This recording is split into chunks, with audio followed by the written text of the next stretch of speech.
is the censoring almost as much violence as actually the violence that's being taken out in the movies.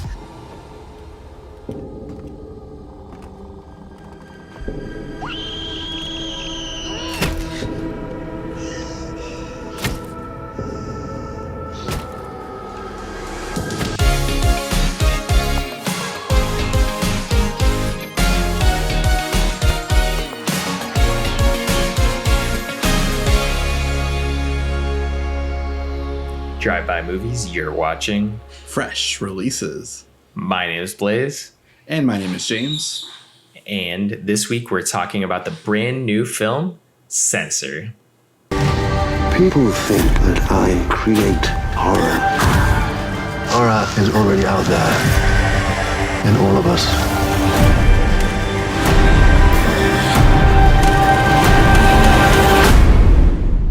Censor is about Enid, who is coincidentally a film censor, and after viewing a strangely familiar video nasty, she sets out to solve the past mystery of her sister's disappearance, embarking on a quest that dissolves the line between fiction and reality. So this is a new movie that came out just a couple weeks ago. I didn't hear about it until more recently on Letterboxd. I saw that it was one of the top searched, most talked about movies currently and stuff. And then coincidentally, Red Letter Media released a review on it. But we had already talked about reviewing it before that video came out. But it seems to be getting some buzz right now. So I'm excited to talk about it. I'm always down to talk about new horror films. Blaze, what did you think of Censor? So first off, I'd like to give a little bit of pretext, at least if you're kind of unaware of the almost history of horror in England and the UK. Basically, there's this title that was given to movies called video nasties, and it was a list of movies that were just basically banned in the UK because horror movies, people thought, obviously cause violence, and in the UK they actually kind of did something about it. Here in the US, they've always been trying to ban violent movies or violent video games. It almost seems like more recently, in the past 4 years, that conversation had come up again. This is clearly the reasoning for all the violence we have is violent video games and movies, but it's not really the case when every single country has violent video games and movies, and violence still predominantly happens in certain places. But getting back into the video nasties kind of thing, it was this list of films that were entirely banned in the UK. They were all kind of horror or gory movies. I think Last House on the Left was one of them. There were some ones that were rightfully kind of deserved, I guess. I don't think you should censor every single movie just for the hell of it. But of course, Cannibal Holocaust was one of them, which I think if you don't know about that movie, or if you know about it, we all know why that movie's banned. But there were some weirder ones that were on the list too, like Evil Speak, which is a movie we reviewed here on Direct to Dumpster, and that's a movie about a guy who unleashes Satan after a hacked computer thingy or something, and it's more of a comedy and it's really dumb, but that's considered a video nasty. But I assume it was because of summoning Satan himself, though. But it's quite a list, but it's movies you'd expect, like I Spit on Your Grave, Last House on the Left, a lot of those style movies. Yeah, and it's funny because when I was first really getting into horror films and kind of the tail end of high school, I had found that list, and it was oh, this is the list of things that I should watch. It almost because there was a list out there, I was oh, this is what I should be watching. And I made my way down bits and pieces of the list, but there's obviously some films that I missed. And I don't think the list was even that long, to be completely honest. I think it's only 30 or 40 films over the course of, a while. I think it's at least a decade. So it's not I think as crazy as this movie kind of makes it up to be, because there's basically censors that censor these horror movies and cut scenes out, and clearly this movie's kind of taking the side that a lot of movies are getting harsh cuts and iterations and censoring instead of being added to that video nasties list, because a lot of the directors that are sitting in on the edits are always casually smoking cigarettes and really relaxed, even though their film is getting chopped to pieces worse than the actual violence in their movies. I felt this film has a weird dramatization of kind of the act of the video nasties list, and it really romanticizes just the act of censoring a movie,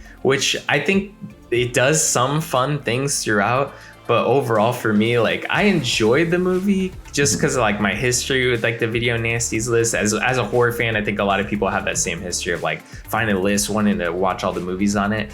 But I felt like it was still kind of ridiculous in the sense that the movies that were being portrayed in the film were just, not that they were like unrealistic, but they were just kind of like seemed a bit ridiculous.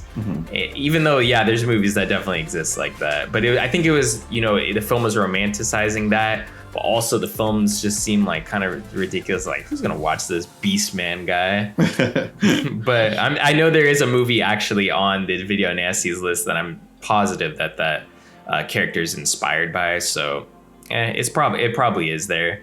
That makes sense, yeah. But yeah, like it's definitely like an homage or love letter to those style movies, which I appreciated and stuff. It also like you know, like I always like enjoyed the plot and like we're not necessarily the plot, but like the story of the movie. This film is not yet rated and how the MPAA is like rigged and stuff. It is cool to see this kind of aspect in it in the UK, like taking place in the 80s and stuff with the rise of VHS movies and direct-to-video horror films that, you know, couldn't get away with showing some of the stuff in theaters.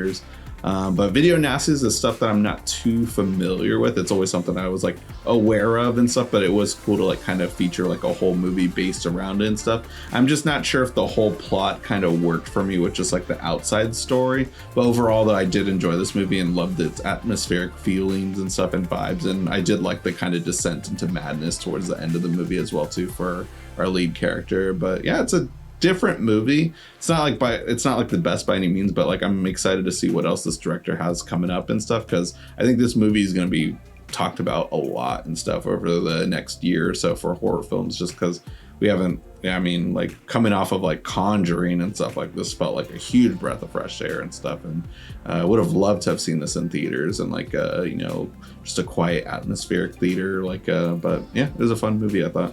Yeah, I really appreciate what this film had to offer. A lot of it, though, I felt like didn't really work for me just because it had things going for it. But it's like once I see Michael Smiley in a movie at this point, like he's on my hit list when it comes to movies. I'm like, I think he's a great actor, but I feel like he just gets shoehorned in every just movie that doesn't quite hit the mark, but really is ambitious and really tries to. And that's kind of what I felt about this film. Is I felt like it had ambitions that it was trying to hit, and I thought it did an all right job at it. But overall, I just felt like the film, it was really silly because of how serious it was taking itself. Yeah. Like, I don't feel like the Video Nasties was as, like, it really romanticizes that whole, like, Video Nasties era, but at the same time, almost, like, romanticizes censoring movies. And I like the metaphor of, like, you know, is the censoring almost as much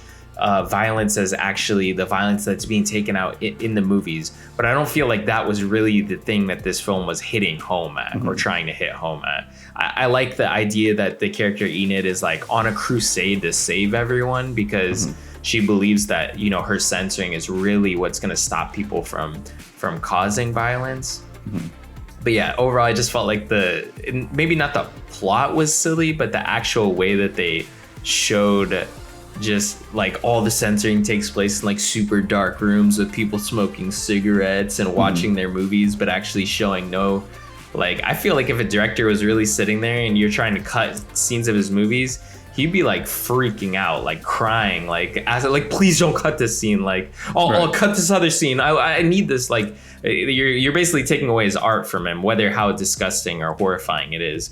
I just feel like everyone's just so chill in the moment, like acting so cool that it kind of like the film was trying to play the cool factor too much, that I felt like a little bit of that was lost on me because it lost like any sense of it being sort of realistic, which I know the film obviously wasn't going for being like super realistic or anything. You know, it's this kind of homage to like this, you know, dark, gritty horror film era, but there's also these sleazebags that are behind the scenes making these horror movies who don't care if anyone's like almost hurt in the making, or even if somebody stumbles into their house, they're trying to look anything that they could get at any time.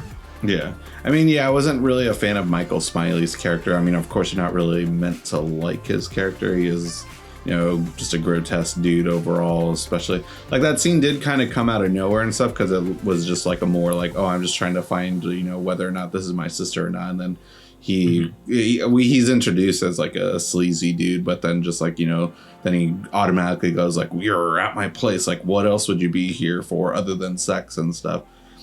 That scene like kind of came out of nowhere and stuff, and then especially the violent thing that happens to him towards the end of that moment and stuff too. Like, it kind of came off as a surprise, but we're watching a horror film, so I expected something like that to happen eventually. But what worked for me was like towards the end of the movie, as the movie starts to change its overall style and become a horror film and stuff, and like where like she is almost in a horror film. You don't really know what's going on with her and stuff too. I liked that a lot of it was open to interpretation too. Like, I'm kind of under the impression that like she murdered her sister as a little kid and stuff, and nothing spelled out for you though. There's a lot of it that's like different and stuff, or there's a lot of different like areas that it could have gone towards, but that's like kind of my interpretation of the movie and stuff. But I can see what you're saying and stuff, but luckily like that's only the first like, I guess that's the first hour of the movie. The movie's very short. It's only 85 minutes. And like the scene that I just described happens like with only 25 minutes left within the movie and stuff. Like it's very slow, but then out of nowhere, the last 25 minutes is like very fast paced. So all of a sudden. Yeah. And I think that that's where it was kind of lost on me, was it kind of, it's not that it lost my interest, but it lost me taking the film entirely seriously when there was so like many comedic elements that weren't actually played for comedy. And then it tries to take like a very serious turn towards the end. So I'm not really emotionally invested in the characters or interested in that taking, a very serious turn. I think a similar movie to this that was a much better rendition, but is played, all entirely serious, nothing jokey. I think that this film still is being played serious, but a lot of the stuff is kind of ridiculous in it, which is where I felt like tonally it was off. But this film that I'm talking about that came out earlier this year, we actually talked about, was Saint Maud. I feel like these two films are very similar, plot trajectory, where these two characters are, trying to be so self-righteous, and they are, above everyone else and are going to save everyone else. I think they have very similar characters, but yeah, I felt like the character of Enid kind of was maybe a little bit more complicated, but at the same time a little bit harder for me to come to terms with understanding entirely everything that was going on with her character and like the evolution of her character throughout the entire piece. I could see that, yeah. Like, this is a movie where like nothing's really spelled out for you, and like it would have been nice to get a little bit more, like, I guess, like not so much like exposition, but just like maybe have like a more definitive ending or definitive like, outcome of like what happened with their sister. Why is her relationship with her parents so bad and stuff? Like, I assume, of course, it's due to like past traumas with like the disappearance of her sister, but like nothing's really spelled out within this movie. And Saint Maud, there's a lot of open interpretation for that movie too, but I love that like the final shot within that movie like kind of like settles or puts a nail on the head with like just like, oh, okay, what I was believing is confirmed and stuff. Yeah, that was a good like reference and stuff, and definitely I see that too. Like, I also got like very like inspirational Barbarian sound. What was that the name of that movie? Barbarian Sound Studio. Barbarian Sound Studio, thank you. Like, felt very similar to that and stuff. I guess most of it being taking place in an office and stuff with them watching movies and stuff. I remember that movie's like them like doing ADR and musical score for a movie in post-production versus this like, I think that also one of the things that hurt this film was just the fact that there are so many versions of this film that already exist. You mentioned Barbarian Sound Studio, but also you have 8mm with Nicolas Cage.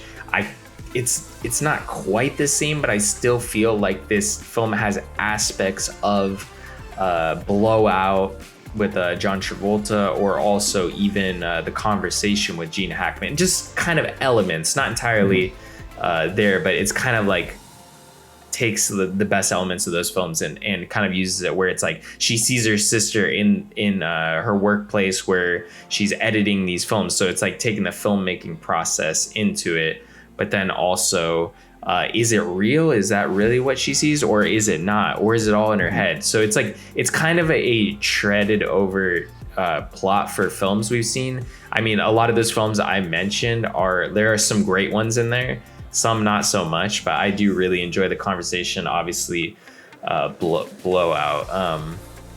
So I mean, I do if not you recommend Barbarian Sound Studio. So like, yeah, I know some people love that movie, but I'm not into that one. Even though I like sound like I was like comparing it to it, but no, yeah. I think 8mm is all right, but it is Joel. I think it's Joel Schumacher, so take that with every grain of salt that you can. But yeah, I mean, I felt like when it comes to it, like this film had a lot of like rich history that, you know, obviously had me interested from the get-go. But when it comes down to it, I did get very Barbarian Sound Studio vibes, which that film, it was okay. It was fine. I feel the same about this movie. Okay. It's okay. It's fine. I didn't hate it, but I've definitely seen better versions of this same style movie, not entirely. And then even just relating to a film that we saw earlier this year is just a better version of that film. So I mean, it's all right. If you really like horror movies and you like giallo type movies, I thought this had some of those elements that were fun. Sure. But overall, I just think there's a lot better movies that you could watch out there. Yeah, I mean, it sounds like we're on different ends, but like, I mean, I definitely like can see what you're saying and stuff, though. Like, if I had to pick between the two, like, I think Saint Maud is definitely the better of the two horror films for 2021 so far. But overall, I'm gonna recommend it. I liked it a lot. But yeah, if you want to check it out for yourself, see if you agree with Blaze or me, let us know what you thought in the comments. You can check out the movie through our Amazon affiliate link in our description box below. Great way to help us out. And if you guys haven't already, go ahead and smash that like button, hit the subscribe button, and click that notification bell to get all of our latest updates. And if you can't get enough of us here on YouTube, well, you're in luck. You can continue the conversation and talking with us through Instagram, Twitter, or TikTok. Be sure to catch us on all the links down there below. Anyways, guys, that's going to conclude this week's episode. Tune in next week for a brand new video.